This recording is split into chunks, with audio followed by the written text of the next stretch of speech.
Lalbagh signal ಬಳಿ ಶನಿವಾರ ಮಧ್ಯಾಹ್ನ ಬೈಕ್ನಲ್ಲಿ ಹೋಗುತ್ತಿದ್ದ ವ್ಯಕ್ತಿಯ ಮೇಲೆ ಅಪರಿಚಿತ ದುಷ್ಕರ್ಮಿ ಮಚ್ಚಿನಿಂದ ಹಲ್ಲೆ ನಡೆಸಿದ ಘಟನೆ ನಡೆದಿದೆ.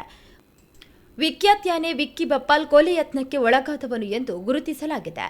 ಪೊಲೀಸ್ ಮೂಲಗಳ ಪ್ರಕಾರ ಮಧ್ಯಾಹ್ನ 1:45ರ ಸುಮಾರಿಗೆ ಬೈಕ್ನಲ್ಲಿ ತೆರಳುತ್ತಿದ್ದ ವಿಕ್ಕಿ ಬಪ್ಪಲ್ ಎಂಬಾತನನ್ನು ಹಿಂಬಾಲಿಸಿದ ಏಕೈಕ ಬೈಕ್ ಸವಾರ ಚಲಿಸುತ್ತಿದ್ದ ಬೈಕ್ನಲ್ಲಿಯೇ ಮಚ್ಚಿನಿಂದ ಹಲ್ಲೆ ನಡೆಸಿ ಪರಾರಿಯಾಗಿದ್ದಾನೆ ಎಂದು ಕಣ್ಣಿಗೆ ಕಂಡವರು ಮಾಹಿತಿ ನೀಡಿದ್ದಾರೆ.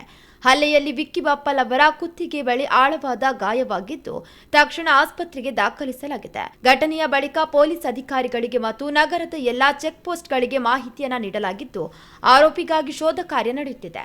ಈ ಸಂದರ್ಭ ಬರ್ಕೆ ಪೊಲೀಸ್ ಠಾಣಾ ವ್ಯಾಪ್ತಿಯಲ್ಲಿ ಪ್ರಕರಣವು ದಾಖಲಿಸಿಕೊಳ್ಳಲಾಗಿದೆ.